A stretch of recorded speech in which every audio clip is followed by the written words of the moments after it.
favor, abram a palavra de Deus em Lucas capítulo 21. Se o Senhor nos dá graça, nós intentamos terminar esse capítulo hoje. O que o fim do mundo deve fazer com aqueles que já foram salvos pela graça de Deus mediante a fé? O que o fim do mundo, e principalmente aquele período que antecede o fim do mundo, chamado de grande tribulação, tem a ver com aqueles que não estarão aqui, não serão julgados com o mundo, não experimentarão a ira de Deus, aqueles que já foram salvos pela graça de Deus. No capítulo 21, para aqueles que se esqueceram, o nosso Senhor está na sua última semana, ele deve ser preso. No dia seguinte, ele está no templo. Enquanto está lá no templo, no pátio externo, vendo as pessoas com o ofertório, ele vai ensinar sobre a importância de ofertar ao Senhor, proporcional ao que ele entende que recebeu de Deus, aquela viúva pobre, do versículo 1 até o versículo 4. E em seguida, devido ao elogio que os discípulos dão às grandes pedras do templo, Jesus vai fazer uma profecia dizendo que não estará aqui pedra sobre pedra que não seja derrubada. Sendo que os discípulos estavam acostumados a linkar, por causa do Antigo Testamento, a esses sinais grandiosos, miraculosos, esses sinais celestes, com a destruição do templo, relacionando isso com o fim do mundo. Então o Senhor Jesus explica para eles sobre o fim do mundo, sobre a sua segunda vinda, exatamente antes da destruição de todas as coisas, sobre o fim do templo, o fim desse momento de religiosidade mediada por sacrifícios, o fim deste momento e o início de um outro, onde ele deve ser rei sobre toda a terra. Enquanto o mestre está ensinando sobre isso, eu fico imaginando que os discípulos estão rememorando as profecias antigas que falavam sobre o dia do Senhor, aquele momento histórico que havia sido recapitulado em determinados momentos da história de Israel, em que Deus visitava o seu povo com justiça, trazendo julgamento e protegendo aqueles que eram seus. Haverá então um dia futuro, o dia do Senhor, onde o último deles, em que o grande Deus vai despejar a sua ira e julgar a raça humana por causa da sua rebelião e incredulidade.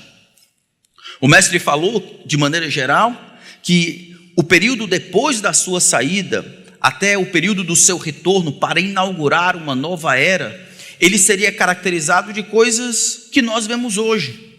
O progresso de uma religião falsa, o acréscimo de pessoas que se dizem o Cristo, o ensino daquilo que é pervertido, daquilo que é banal, da falsa religiosidade, da falsa doutrina, do falso cristianismo. E hoje em dia existem mais cristãos falsos e igrejas falsas do que cristãos certos e igrejas certas. Haveria uma grande perseguição direcionada aos discípulos, haveria epidemias, haveria fome, haveria guerras, haveria nação contra nação, haveria destruição clara, mas os discípulos de Jesus iriam perseverar. Em um momento na história, a partir do versículo 20, haveria uma destruição de Jerusalém para inaugurar o período dos gentios. E essa descrição já demonstra que Jerusalém seria reerguida, e aquela destruição no ano 70 funcionaria como uma ilustração, mais uma vez, depois de reerguida, seriam ajuntadas nações contra ela, até o dia em que Deus iria visitá-la. Do versículo 25 até o versículo 28 de Lucas capítulo 21, Jesus fala do último pedaço daquele período que foi iniciado pela remoção da igreja, o período chamado de grande tribulação, principalmente os últimos momentos em que Deus está derramando os seus flagelos, tocando as suas trombetas, derramando as suas taças sobre a humanidade, destruindo o mundo, julgando, destruindo a criação como nós a vemos, preparando para aquilo que será no futuro. Então o Senhor vem. Ele vem exatamente como ele subiu. Ele vem, pisa os seus pés sobre os montes das oliveiras. E o texto diz que é terror por um lado e redenção por outro. Mas e daí? Para eu e você, que fomos salvos pela graça de Deus, e não temos mais condenação para receber. Na verdade, os que estão em Cristo Jesus, para esses não há nenhuma condenação. E daí, o que nós temos a ver com isso? O que modifica? Qual a importância de saber o que vai acontecer no futuro? Por que Jesus fala para os seus discípulos sobre o que vai acontecer, sendo que eles, no período futuro, no período da grande tribulação, já não estariam aqui? Para aqueles que têm um relacionamento com o Senhor Jesus e assim serão salvos da ira vindoura, eu acredito que uma das razões que Jesus falou sobre isso foi para nos ajudar a compreender que existe um plano que está caminhando para o final, para dizer que as profecias que ele havia falado sobre o julgamento do mundo de fato irão se cumprir, mas também para saber que, sendo que as coisas caminham para um final, considerar o final de todas as coisas deve nos ajudar em nossa caminhada. A ilustração que eu melhor encontro para entender como é que o julgamento de uns pode ajudar na compreensão, na vida e na santidade de outros digamos que você tem 3 filhos, e um desses filhos acabou se rebelando contra você e desobedeceu. Ele desobedeceu às suas ordens claras e assim ele vai enfrentar disciplina como consequência disso. Imagine que ele está sendo disciplinado, os outros não têm nada a ver com isso, os outros não são culpados. Qual seria a reação desses outros 2 inocentes? Enquanto escuta ou sabe que o seu irmão está sendo disciplinado. Aqueles que têm filhos sabem como é que se comportam. Na verdade, ouvimos na EBD um tempo desse, um dos pais dizendo: olha, no dia em que o irmão mais velho foi disciplinado, o irmão mais novo se comportou, excelente. É mais ou menos essa lógica que Jesus está traçando aqui. Ele quer ensinar para eu e para mim e para você que existe um final que ele tem estabelecido, que todo mal será julgado, muito embora sendo permitido no tempo presente, que o mal ele vai perder. E que o fato de Deus julgar todas as coisas, o fato das coisas caminharem para o final que ele estabeleceu, deve trazer em nós uma certa sobriedade, clareza, alerta, compreensão das coisas como de fato são, e não um tipo de comportamento que é claro naqueles que não fazem nenhuma ideia do fim que se aproxima. Essa lerdeza, essa letargia, essa preguiça espiritual não pode ser crassa entre nós que sabemos que o mundo vai para o final e que foi por causa da graça de Deus em Cristo que Ele nos livrou da ira vindoura e não por causa dos nossos méritos. Então Jesus, depois de contar tudo isso aos seus discípulos, fala para esses mesmos discípulos, nós com eles, sobre as consequências ou sobre os desdobramentos, as implicações do final do mundo e do seu retorno. Então se eu perguntasse para Jesus: ô Jesus, como é que deve ser o aguardo do teu retorno? Ô Senhor, como eu aguardo a tua vinda? Por esse texto eu acredito que do céu ele diria algo assim: é assim, pés no chão, cabeça no céu. Pés no chão, isso é, vivam a vida daqui. Enquanto vocês vivem a vida aqui, sejam sensatos e claros sobre as coisas que estão acontecendo, sabendo que elas caminham para um final, sabendo quem controla, sabendo como o final vai acontecer.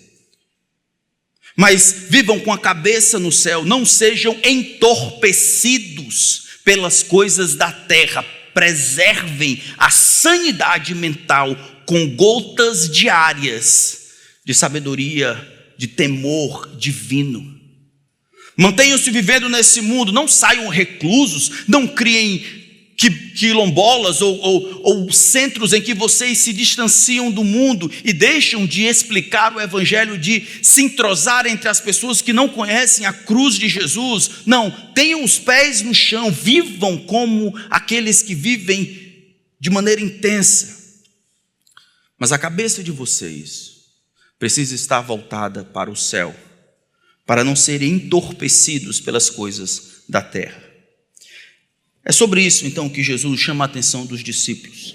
Vamos começar a partir do versículo 25 de Lucas capítulo 21, e aí em seguida nós vamos para os ensinos de Jesus. Lucas capítulo 21, versículo 25 diz assim a palavra do grande Deus: Haverá sinais no sol, na lua e nas estrelas, sobre a terra angústia entre as nações, em perplexidade por causa do bramido do mar e das ondas. Haverá pessoas que desmaiarão de terror e pela expectativa das coisas que sobrevirão ao mundo, pois os poderes dos céus serão abalados. Então verão o Filho do Homem vindo numa nuvem, com poder e grande glória. Ora, quando estas coisas começarem a acontecer, levantem-se e fiquem de cabeça erguida, porque a redenção de vocês se aproxima. Jesus ainda lhes contou uma parábola, dizendo: olhem para a figueira e todas as árvores.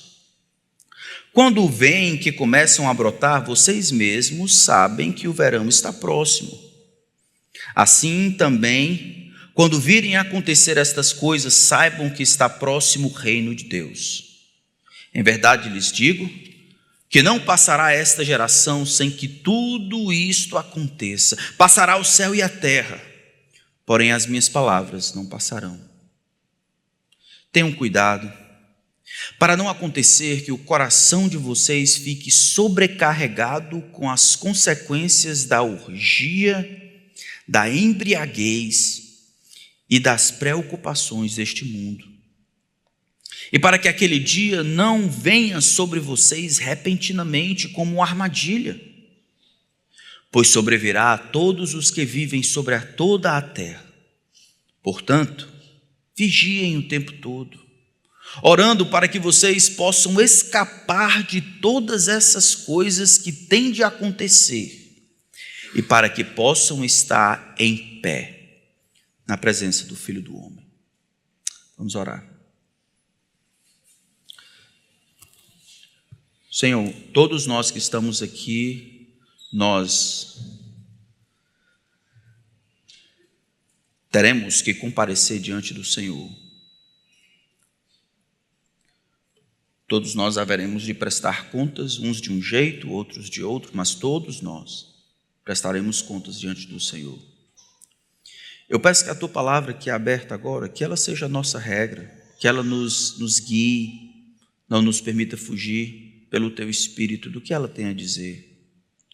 Eu peço que o Senhor nos prepare para esse tempo, nos prepare para esse dia, nos prepare para sermos encontrados pelo Senhor de pé, não de costas, não bebendo, se preocupando com esse mundo, tendo o coração sobrecarregado com orgias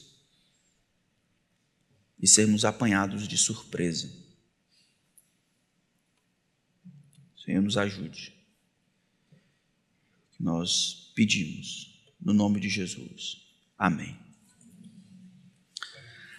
A aplicação que Jesus faz começa no versículo 29 e ela vem como uma parábola. Como vocês bem sabem, Jesus se utilizou de parábolas durante todo o seu ministério. Na verdade, a parábola era uma história com dois níveis de significado. Uma história comum, para que todas as pessoas pudessem entender, no nível comum, e aí Jesus fazia uma aplicação de um significado espiritual sobre determinada coisa. Aqui Jesus vai utilizar uma parábola bem comum, uma imagem de uma figueira, e essa imagem dessa figueira é aplicada de maneira específica para instruir a respeito da leitura do tempo. Olhem para a figueira e todas as árvores. Vejam que existe uma previsibilidade na criação, Jesus está dizendo, e essa previsibilidade ajuda para que você saiba o que deve acontecer mais na frente. Ele diz, quando vocês veem começar a brotar, vocês sabem que chegou o verão. Assim como vocês sabem que vai brotar, vai gerar fruto.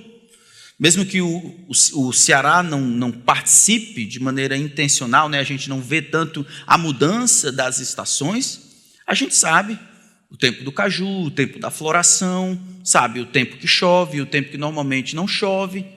A gente sabe dessas coisas.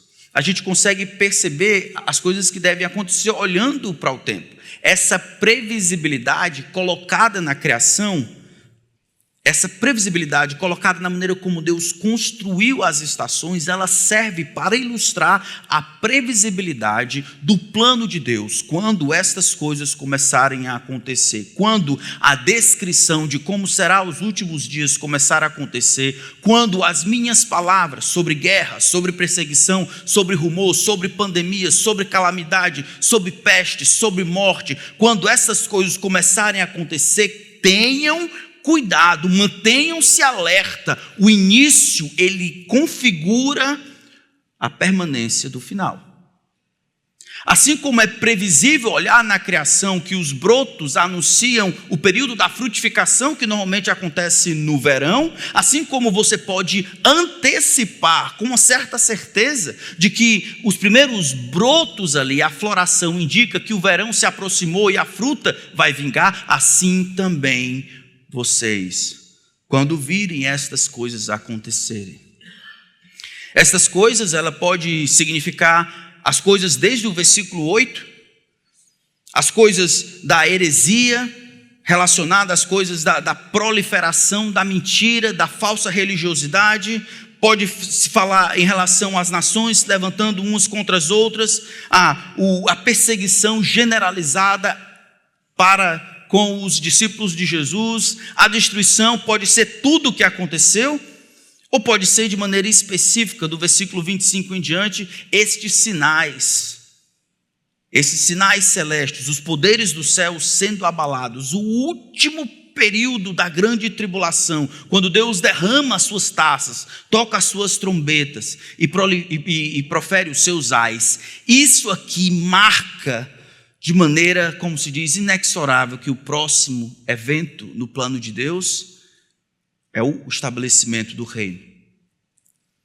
Jesus, então, ao afirmar essa previsibilidade do plano de Deus, ele quer que a gente mantenha uma vista clara sobre as coisas que vão acontecer. Ele não quer que a gente faça uma leitura errada, dizendo, soltou uma bomba ali, senão o sinal está próximo. Essa generalização que ele colocou, essa luta, esses rumores, essas dificuldades, essa perseguição caracteriza a vida cristã ao longo dos 2000 anos. Mas esses sinais que marcam o início do reino, o retorno de Cristo, na última metade da grande tribulação, é o que ele está dizendo aqui. Verso 30 diz, quando vem começar a brotar, vocês mesmos sabem que o verão está próximo. E aqui Jesus, ele responsabiliza os seus discípulos. Ninguém precisa contar. As árvores não escrevem, não constroem placas para dizer, olha, o broto chegou, o verão se aproxima. O broto chegou, se prepare para a colheita.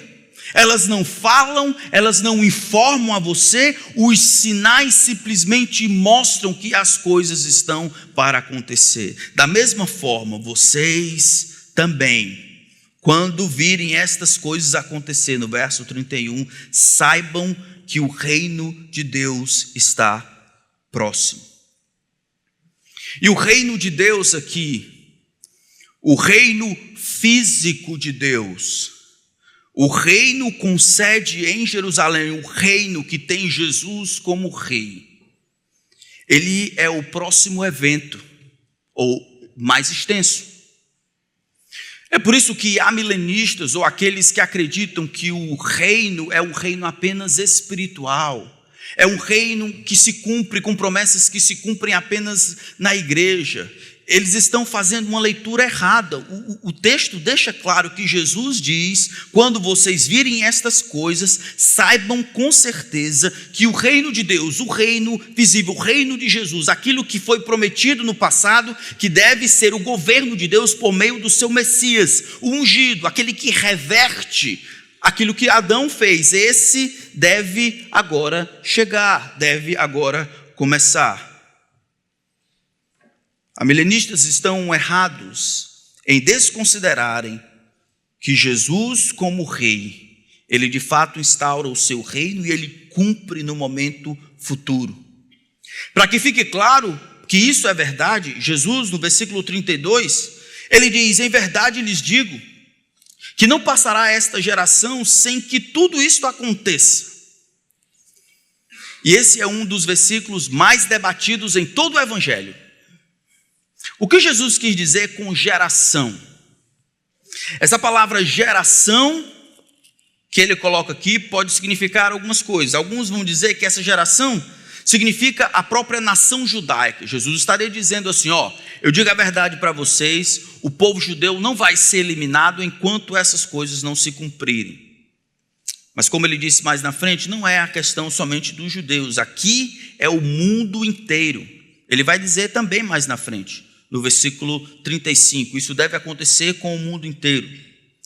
Alguns vão dizer que esta geração aqui, esta é a geração que começou a ver os sinais. Então, a geração que viu os sinais pode ter certeza que o reino de Deus está próximo, no versículo 31, ou seja, vai vir rápido. Não é que vai vir os sinais da vinda do reino de Deus. Nos últimos 3 anos e meio da grande tribulação, eles começam a acontecer, e essa geração que viu esses sinais sendo encadeados, podem esperar e ficar tranquilos, porque não vai acontecer com eles. Talvez os netos, os 12 tataranetos perceberão isso, mas não eles. Mas não parece ser isso que Jesus está dizendo. Geração pode ser esta geração incrédula.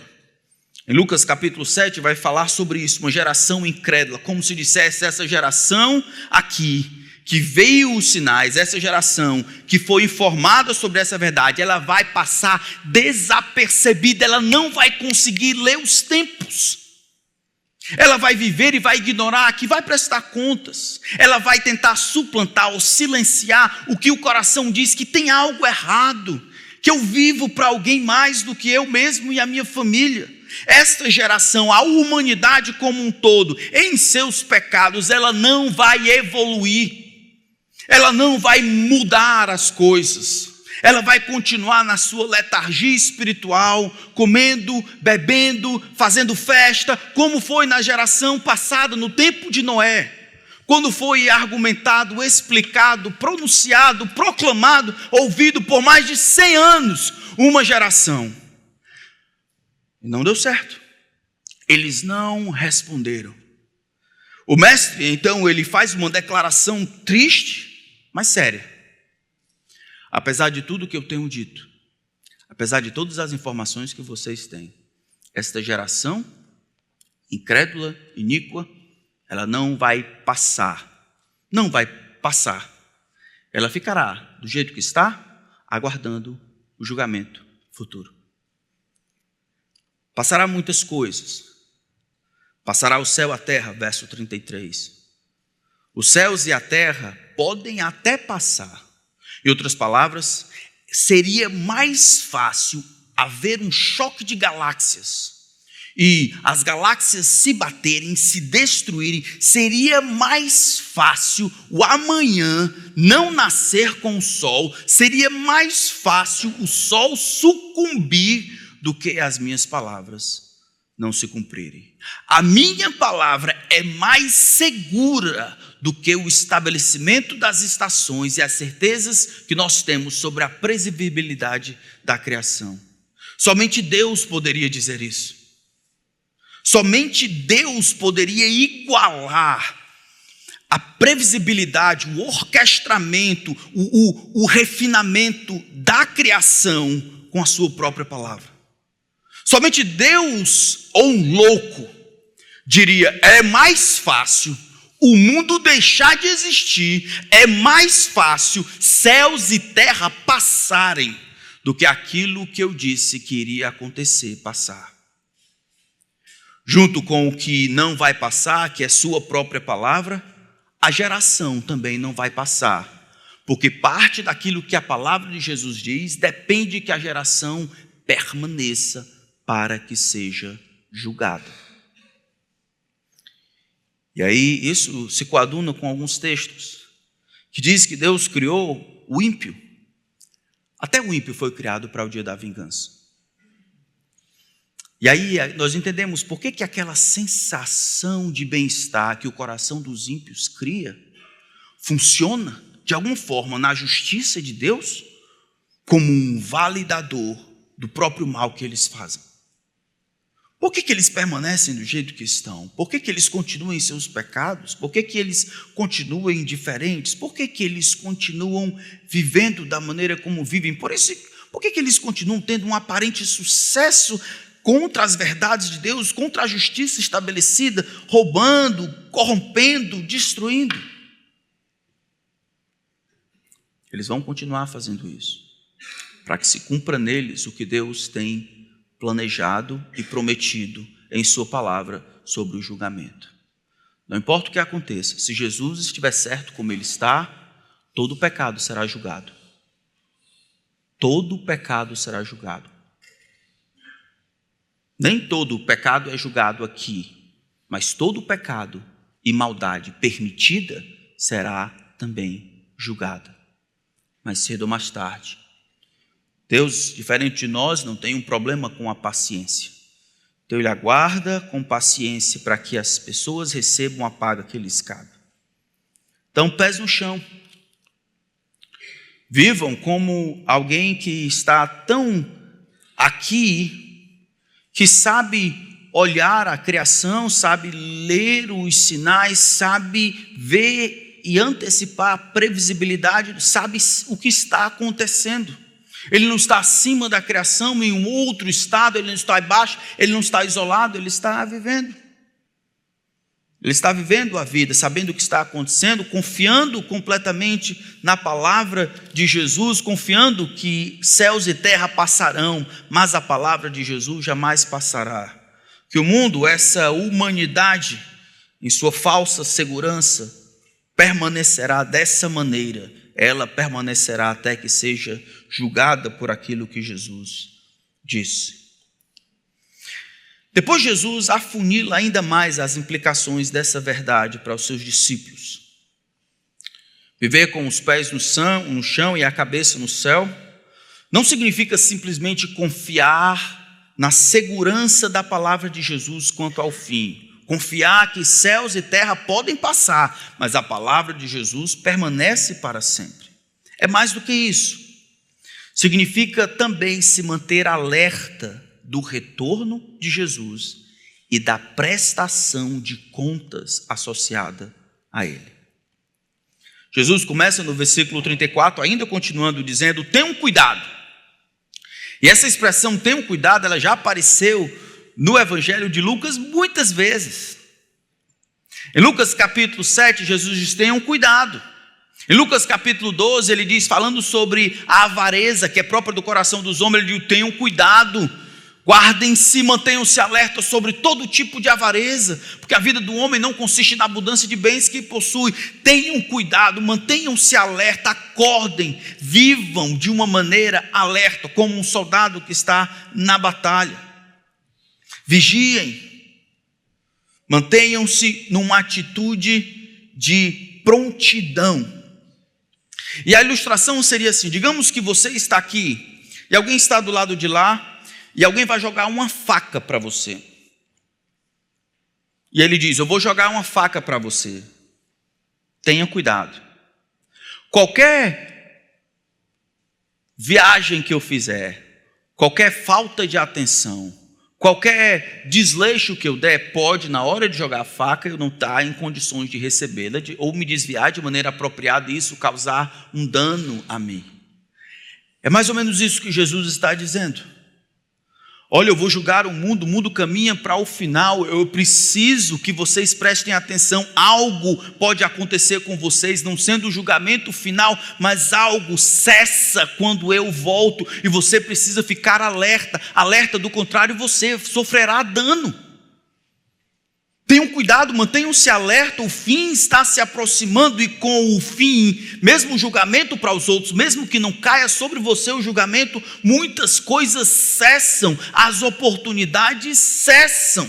E se você não viver alerta, acordado, atento, pode causar dano a si mesmo. Tenham cuidado. E a descrição que Jesus coloca no versículo 34 é uma ideia de enebriamento. Tenham cuidado para não acontecer que o coração de vocês fique sobrecarregado, o coração de vocês fique pesado. E a ideia de pesado aqui é entorpecido. E faz um contraste claro com a ideia de manter-se alerta. Manter-se alerta é manter-se claro sobre as coisas, é ver claramente, ter todas as atenções para aquilo que deve acontecer, antecipar as possíveis estratégias de lançar para poder receber com clareza e segurança a faca que me é jogada, antecipar a previsibilidade do plano de Deus sobre o seu retorno e viver na expectativa de ser encontrado bem. O contrário disso é qualquer movimento de desvio do foco daqui para lá, ou para cá, ou para cá. Qualquer desvio do foco, qualquer ausência de atenção que deveria ser consequência dessa previsibilidade, dessa confiança na volta de Jesus, seria tido como causando dano a mim mesmo. A gente já sabe, meus irmãos, que o problema aqui não é um problema de informação. O mestre acabou de dizer para os seus discípulos o que vai acontecer de maneira detalhada. Na verdade, como já vimos, essa resposta a essa pergunta sobre o fim do mundo é a mais longa de todos os evangelhos. O problema não é a informação. O problema pode estar associado a, como ele falou nos versículos anteriores, a falta de crença. Jesus falou: passará o céu e a terra, porém as minhas palavras jamais passarão. É seguro o que eu digo para vocês. O que eu estou dizendo é verdade, mais segura do que a própria criação. Porque se a criação é mantida pela minha palavra, é claro que aquele que mantém é maior do que aquele que é mantido. Mas alguns não vão crer. E Deus conhece a incredulidade no seu coração. Passou tanto tempo. Eu vou ter um tempo. Haverá um tempo. Minha hora vai chegar. Um dia eu vou lidar com esse pecado. Um dia eu vou parar com aquele. Um dia eu vou deixar de fazer isso. Um dia. Vai dar certo. Um dia eu vou lutar mais. Um dia eu vou fazer menos. Um dia. E a vida fica consigo, sendo uma constante resolução de final de ano. E essas resoluções de final de ano parece que cabem nessa descrição. Não é manter-se alerta, porque sendo que ninguém sabe a hora, ele pode vir a qualquer momento ou dar início a esse início que é retirado de minha oportunidade no arrebatamento. Então eu sou embrutecido, sobrecarregado, anestesiado. Então, se não é por causa das informações, é por causa de quê? Jesus descreve 3 coisas aí, e as 3 coisas são meio feias para descrever os discípulos de Jesus. Ele diz que vocês fiquem com o coração sobrecarregado, primeiro por causa com as consequências da orgia. As consequências da orgia aqui descrevem qualquer comportamento imoral, qualquer comportamento indulgente, qualquer disposição de agradar mais a si do que a Deus. A embriaguez se refere aqui ao desejo de sucumbir ou aproveitar essas coisas, não somente da indulgência de si, mas de promover um escape das dificuldades da vida, não em Deus. Porque o homem e a mulher que aguarda o retorno de Cristo, ele não precisa, se ele acha e crê que esse retorno é iminente, o meu encontro com ele nos ares é a qualquer momento, ele não precisa deslocar a sua esperança para as coisas daqui. Os pés são no chão, mas a cabeça é no céu. E as preocupações deste mundo. Lucas capítulo 8, se você abrir lá, o mestre falou sobre isso em outro contexto. Lucas capítulo 8, versículo 14, falando sobre a parábola da semente, ou do semeador, ele diz: a parte que caiu entre espinhos. Todo mundo conhece o contexto. Lembra? O semeador saiu a semear, uma parte caiu à beira do caminho, vieram as aves do céu, que é o diabo, e a comeram. Caiu em solo rochoso, ela cresce com alegria, mas não tem raiz em si mesmo, o sol vem, queima. E a terceira, versículo 14, a parte caiu entre espinhos. Estes são os que ouvem e no decorrer dos dias foram o quê? Sufocados com as preocupações, as riquezas e os prazeres desta vida. Seus frutos não chegam a amadurecer. É o mesmo ensino de Jesus. Parece que Jesus está pegando os discípulos de uma maneira bem geral. Assim como ele havia falado nesse mesmo capítulo, no versículo 19, de que alguns irão perseverar porque são preservados. Esses que são preservados por mim, nenhum cabelo da cabeça deles irá se perder. Mas ao longo do ministério de Jesus, ele viu muitas pessoas dando o pontapé inicial, mas as dificuldades são muitas, é ou não é? É fácil ser crente? Só se você vive no mundo da lua. É muito difícil. Mas como Agostinho dizia no passado, é difícil tê-lo, mas impossível deixá-lo. Assim também os discípulos de Jesus, por cima de pau e pedra, sendo entregues às sinagogas, e sendo entregues e traídos pelos seus próprios familiares, como nós vimos lá, eles vão perseverar até o fim. Mas alguns no meio do caminho, por várias razões, serão entorpecidos por essas coisas. E o que entorpece o mundo? O que entorpece esses discípulos, ou discípulos temporários, são as preocupações pelas coisas do mundo, são as riquezas e são os prazeres desta vida. Exatamente o que aparece lá. As preocupações do mundo, as riquezas e os prazeres desta vida, ou os prazeres ocasionados pelas orgias, ou a embriaguez. No capítulo 12, da mesma forma, Jesus faz a mesma coisa. No capítulo 12 de Lucas, Jesus conta uma parábola sobre o retorno que ele planeja no futuro. No versículo 41, o Senhor respondeu, verso 42, o Senhor respondeu: quem é, pois, o mordomo fiel e prudente, a quem o Senhor deixará encarregado dos demais servos da casa, para lhes dar o sustento no devido tempo? Bem-aventurado aquele servo, a quem seu Senhor, quando vier, achar fazendo assim. Fazendo o quê? Cuidando bem das coisas do seu Senhor e dividindo isso com as outras pessoas. Versículo 44, em verdade lhes digo que lhe confiará todos os seus bens. Mas o que acontecerá àquele servo? Disser consigo mesmo: meu senhor demora em vir, e começar a espancar os empregados e as empregadas, e a comer e a beber e a embriagar-se. Virá o Senhor daquele servo em dia em que não espere e em hora em que não sabe, e irá aplicar-lhe um castigo severo, condenando-o com os infiéis. Vocês estão vendo que essa indisposição de aguardar o Senhor e viver como servo enquanto aguarda o Senhor, de ter a cabeça no céu, vai causar duas coisas. Internamente, ele vai esquecer que ele é um servo e nunca deixará de ser um servo. Esse é o seu chamado, ele é o máximo e a maior honraria que ele irá receber, ser servo do Deus Altíssimo. E aí, como ele muda essa mentalidade de servo para ser Senhor, ele começa a lidar como se fosse tudo dele. O tempo é dele, a vida é dele, os dons são dele. E, paralelo a isso, ele lida com os outros, restringindo, maltratando, insultando.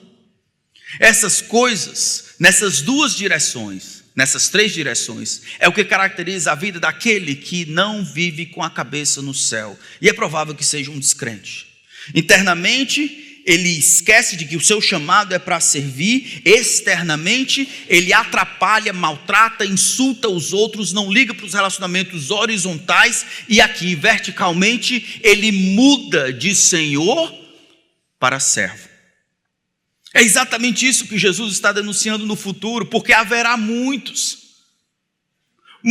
pessoas perto do fim, de que serão indulgentes com os seus pecados, e talvez seja alguns de vocês hoje.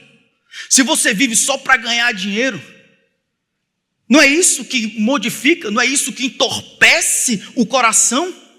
Vive apenas para ganhar dinheiro, para ganhar um pouco mais, para fazer um pouco mais, para juntar um pouco mais, colocando no dinheiro as expectativas de conforto, de salvação, de saúde, de controle, de ajuda, de proteção. Essas coisas vão inebriar a sua alma. Vive para ter prazer.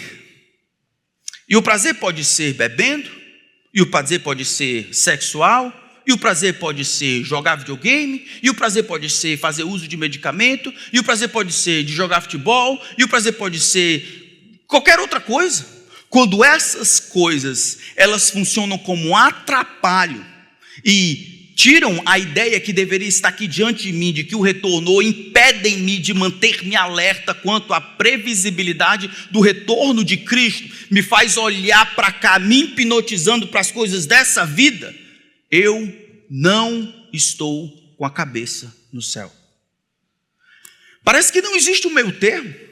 Tenham cuidado, mantenham-se alerta do retorno. Não permitam que o coração de vocês fique sobrecarregado por essas coisas, o excesso dessas coisas, o desejo desenfreado por essas coisas. Por que você quer o dinheiro que você tem? Ou a saúde que você tem? Ou essas coisas que você tem? Me diga como essas coisas têm ajudado, cooperado para que você ame mais a Deus sobre todas as coisas e aos outros como a si mesmo. Ou é simplesmente a respeito de você, de acumular? Eu não estou dizendo que você não deve ganhar dinheiro, ganhe o máximo que você puder. Estou dizendo é que o amor ao dinheiro é a raiz de todos os males. O desejo por ficar rico, que é proibido para o homem de Deus, para os pastores, ele vem com uma ressalva para todos nós. Porque quem ama o dinheiro nunca se farta dele. Se ele é o combustível motivador para nós acordarmos de manhã e dormirmos tarde, eu não posso considerar a cabeça desse homem no céu, está aqui na terra. Em outras palavras, era preferível encher a cabeça com o céu, mesmo que isso indique esvaziar um pedaço do meu bolso, mas conseguir com isso amar os meus irmãos, a minha família, fazer algo para a glória de Deus. Porque no final das contas, aqui tudo vai passar. Essas coisas ficarão para depois. Esse tipo de atitude que Jesus está condenando aqui. Veja que ele diz, no versículo 34, voltando lá para Lucas 21, ele fala sobre as três coisas, e para que aquele dia, qual dia?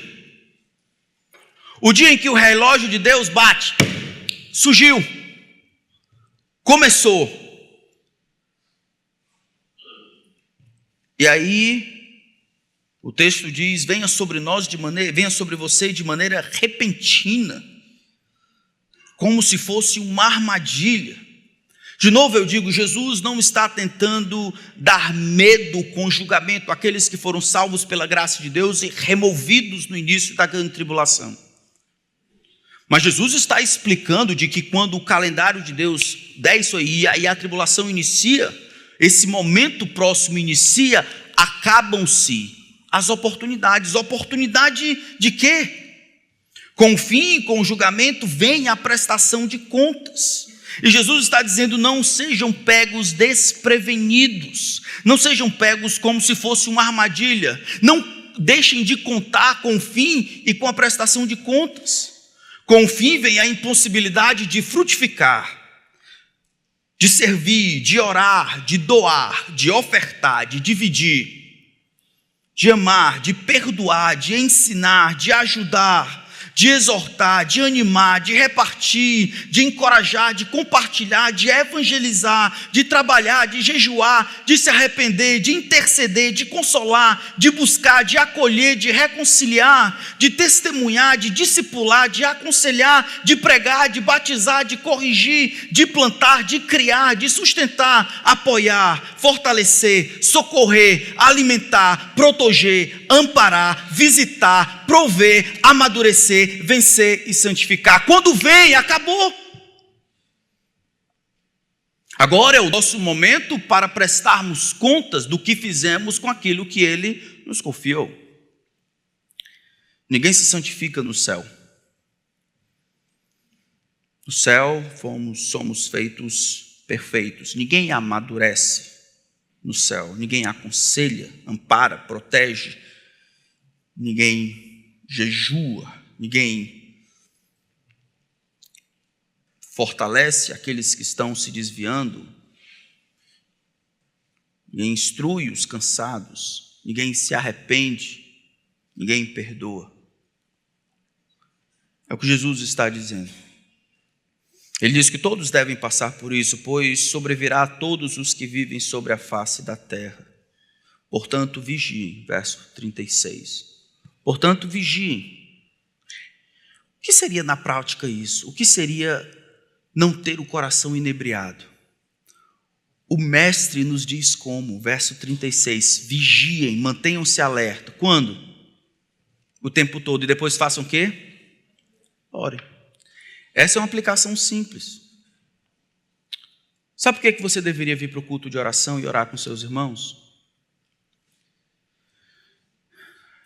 Para remover, para limpar a sua cabeça de terra e encher a sua cabeça de céu. Sabe por que você deveria participar de um grupo de família onde as pessoas oram uns pelos outros? Para remover o tanto de terra que tem na sua alma e purificar a sua cabeça com o céu. Não, é Jesus que está dizendo. Jesus está dizendo que a oração constante, o vigiar, o estarmos juntos orando em todo o tempo, afina a nossa cabeça com o céu. Orar e vigiar afina a nossa cabeça com o céu, força a nossa cabeça a pensar nas coisas que são celestes, não as que são aqui da terra, aquelas coisas que são de Cristo, onde Cristo está assentado à destra de Deus nas alturas. Então nós pensamos de maneira resoluta nas coisas do alto, e isso priva e protege a nossa alma de ser engolida pelas coisas da terra. É impressionante que aqui, quando Jesus fala no versículo 36, ele diz, vigiando em todo o tempo e orando. Isso é pouco, duas coisas, em comparação com as influências externas que ele falou, que inebriam a nossa alma. São as orgias, a embriaguez, o desejo, as preocupações, o dinheiro e essas outras coisas. Você, meu irmão, e eu lutamos contra muitas coisas. Ore. Coloque no seu coração a compreensão de que fatores que empurram você para o céu vão preparar você para aquele dia. E não fazer isso não prepara você para aquele dia. Não orar, não vigiar, não empurrar o seu coração de maneira resoluta para as coisas que são de Cristo, não ajuda você. Onde tivemos no apontar, onde os nossos professores falam com os pais, muitos pais faltaram. E obviamente todo mundo tem a sua responsabilidade. Naquele dia de manhã tivemos Café dos Homens, onde nós escutamos a palavra de Deus e oramos. Obviamente você tinha muitas coisas para fazer e não pôde estar aqui. Eu espero é que as coisas que têm lhe removido dessas outras coisas ajudem você a se preparar para aquele dia. Se você for bem honesto, não são muitas coisas que preparam você para aquele dia. Não é não. Joga bola não prepara, comer não prepara, as reuniões não preparam. Não estou dizendo que essas coisas são banais ou são sacrilégios. Não, é que essas coisas não têm um foco específico. Aqui está a grande coisa da terra e aqui estão as coisas do céu. Existem algumas coisas aqui na terra que estão mais perto das coisas do céu. Coisas que fazemos enquanto existimos aqui, que estão mais na intercessão. Orar, jejuar, encorajar, comunhão, leitura, elas são feitas aqui na terra, mas elas têm um gosto mais celeste. Tudo que prepara para a gente gozar das coisas do céu deveriam ser nossa prioridade, e a sua luta vai ser a mesma da minha. Você vai conscientemente ou inconscientemente ser inebriado pelas coisas daqui, algumas muito ruins, como Jesus colocou aqui, mas algumas coisas até boas. As preocupações deste mundo podem ser coisas boas e decentes, levadas a uma intensidade indevida. Cuidado pelos filhos, saúde da sua mãe, o amor pela sua esposa. a necessidade de prover para a sua casa, a responsabilidade no trabalho. Tudo isso pode inebriar a sua alma. Jesus então diz, para que eu e você vigiemos em todo o tempo e orando. A oração desperta a nossa mente, relembrando das coisas que de fato são importantes. No fim, os elementos serão abrasados como por fogo, Pedro vai dizer. E Deus vai restaurar e renovar, refazer todas as coisas. Isso deveria nos empurrar para o lado de lá. Vigia em todo o tempo. Você está vigiando, meu irmão?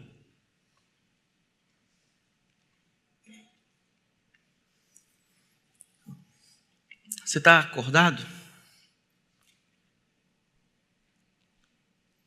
Todos nós temos visto nossa igreja sob ataque. Você está orando?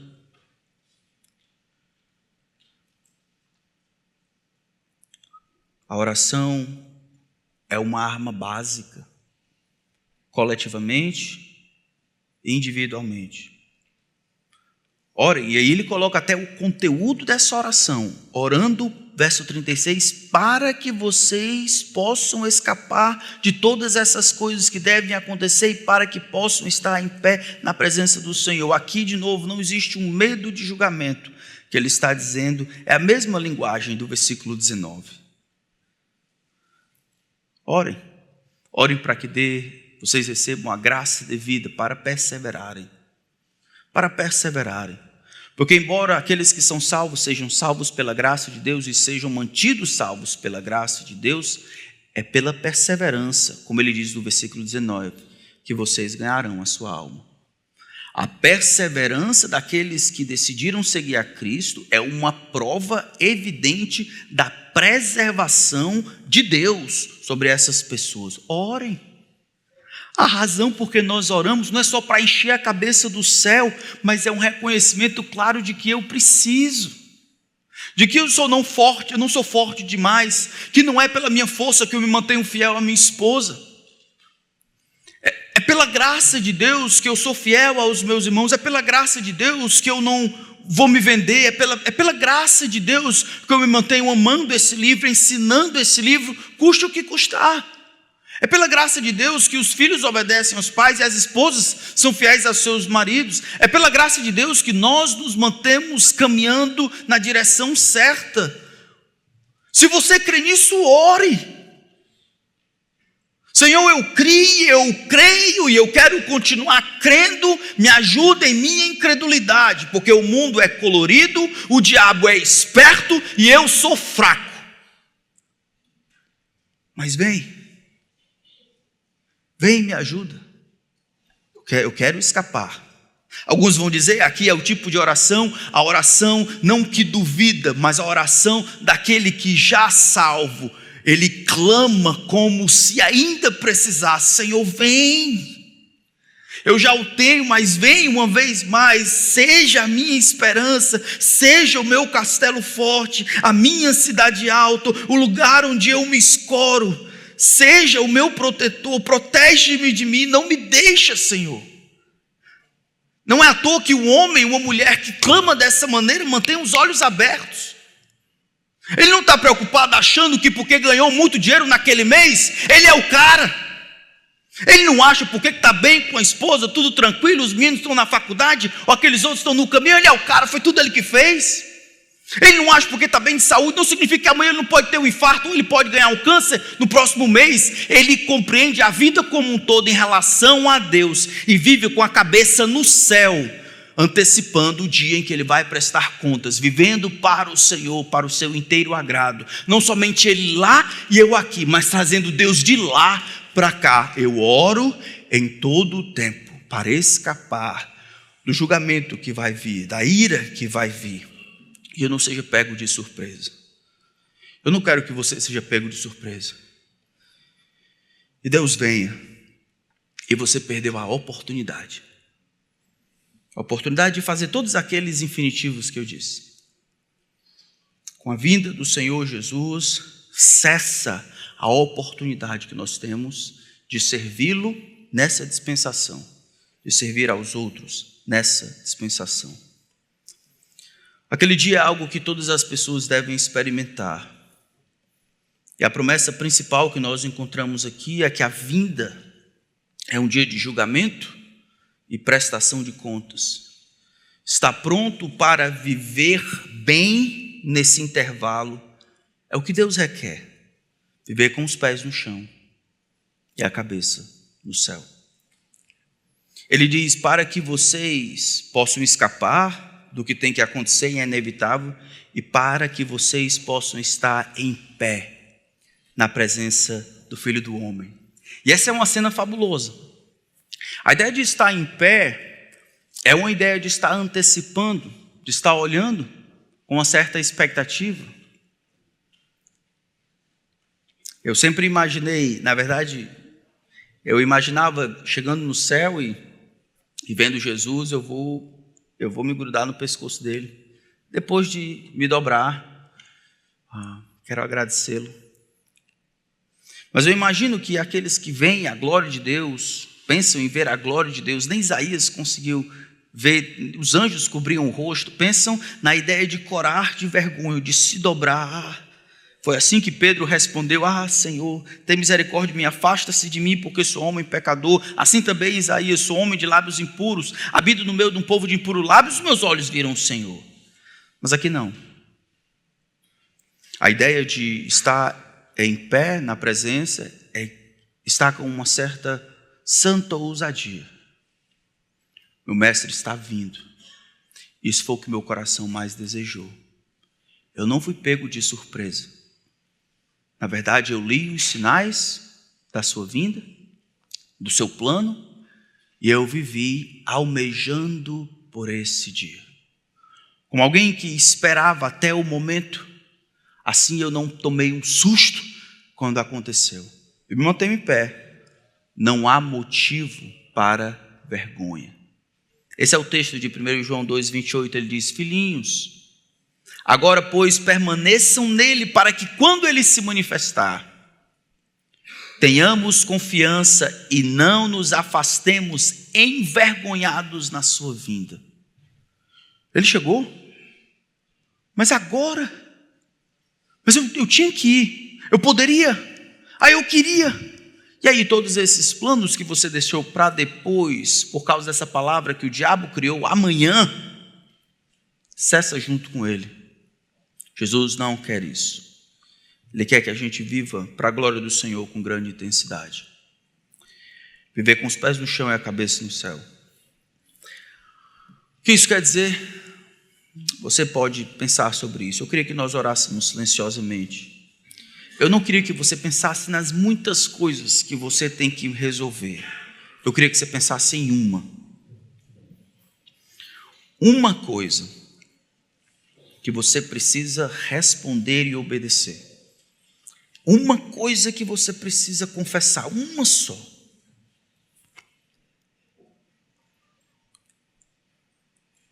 Então, deixa eu ajudar você.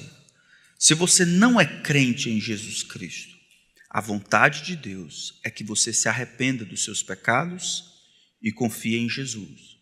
Porque a palavra de Jesus é mais segura do que a criação.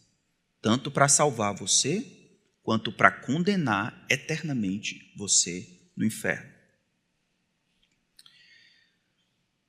Se você já é crente, já é discípulo de Jesus, a vontade de Deus é que você se batize.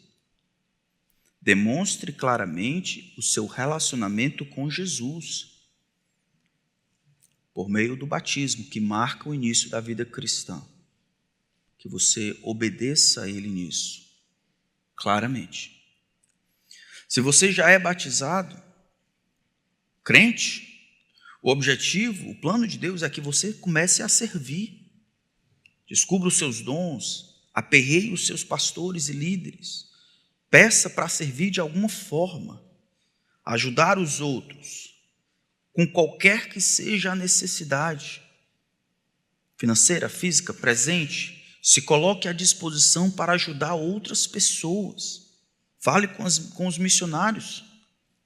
Se você já tem feito isso, servido,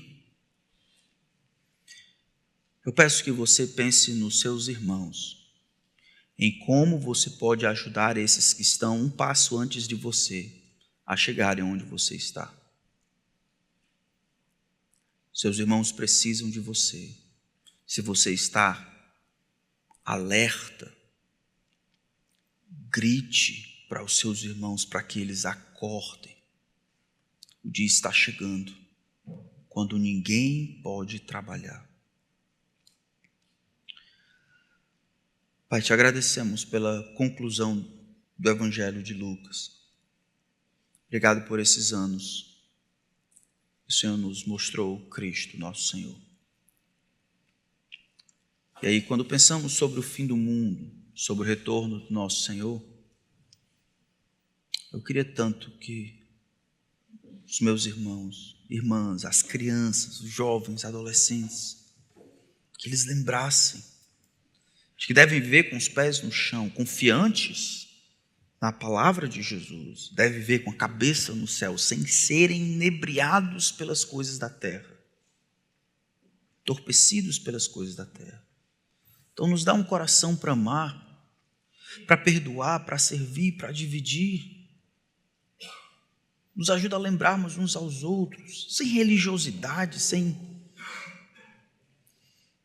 religiosidade, lembrarmos que vivemos para te encontrar. Ajuda, Senhor, os pastores, que em palavras e obras modelem isso para o teu rebanho. Ajuda-nos. Ajuda os pais, que tomem a frente e criem, protejam seus filhos. Ajuda-nos, Senhor, a lembrar que haveremos de prestar contas quando o céu se manifestar o teu Filho. Possamos antecipar a tua vinda e não evitar falar sobre isso, porque estamos com vergonha da maneira como temos vivido. Ajuda-nos a confessarmos os nossos pecados e clamarmos por perdão. E aí vivemos em novidade de vida. Que ninguém saia daqui, Senhor Deus, sem compreender a tua vontade e a decidir claramente te obedecer ou receber sobre si as consequências da rebeldia. Tem misericórdia do teu povo. Nós ainda e sempre precisamos de ti. Precisamos continuamente de ti. Mais do que qualquer outra pessoa, mais do que qualquer outra coisa que possa existir, nós dependemos de ti para todas as coisas. Confiamos na tua palavra que sem ti nós nada podemos fazer. Nem nos manter, nem nos salvar, nem obedecer, nem doar, nem crescer, nem santificar. Nós carecemos do Senhor. Então vem, nos ajuda. Por misericórdia, ajuda o teu povo que clama por ti. Clamamos nos méritos de Cristo. Amém.